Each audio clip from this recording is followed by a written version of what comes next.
I'm Karen Tongson. I'm the chair of Gender and Sexuality Studies at the University of Southern California, which is based in Los Angeles. I'm also the director of the Consortium for Gender, Sexuality, Race, and Public Culture. And I'm a queer studies scholar who works on popular culture, TV, media, music, etc.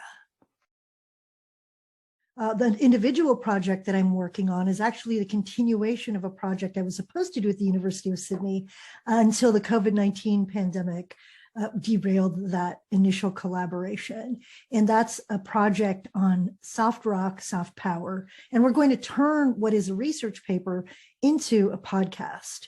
In fact, podcasts and public forms of communication are part of what I'm going to be bringing as part of my fellowship to the University of Sydney. We're going to be starting up different podcast initiatives, public engagement initiatives related to a range of different topics, including public culture, including science, including sports. I'm really excited to collaborate with everyone there on these projects.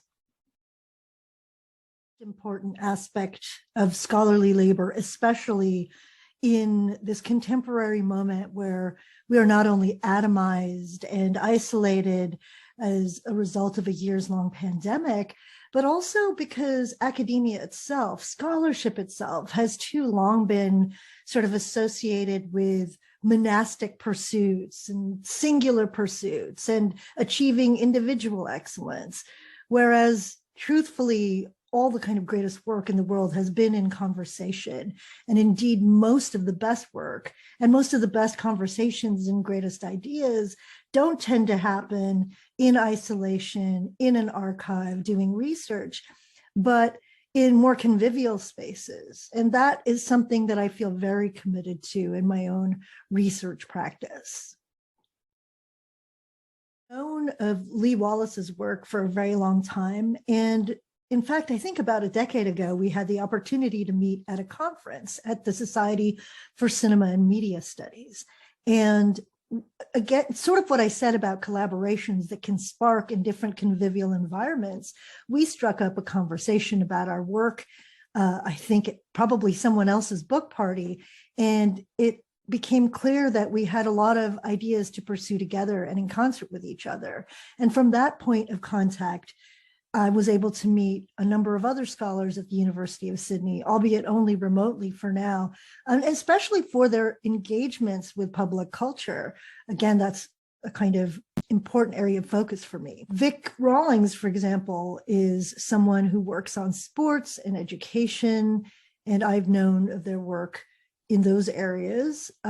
Also, Alice Motion is someone who's translated some complex scientific principles to many publics, and Kane Race, of course, is an important and significant scholar in sexuality studies and public health and the engagement with queer communities. So, I'm really excited. I've never met anyone in person other than Lee Wallace, and I look forward to doing that and spending time with folks in really generative ways at the University of Sydney.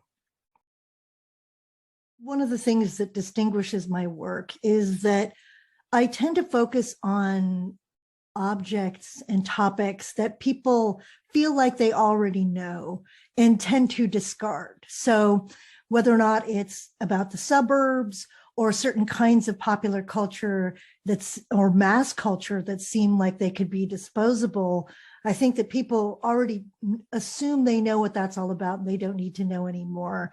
And I'm so excited about actually allowing us to think through the nuances of these different objects in pop culture, whether it's soft rock, whether it's the suburbs, whether or not it's some TV show that you dismissed as too schmaltzy or a bit trite. There are a lot of complicated things that go into, our reaction and our relationship to these objects. And I think that part of what my research has done is kind of explored those emotional ambivalences and intellectual complexities in unexpected places.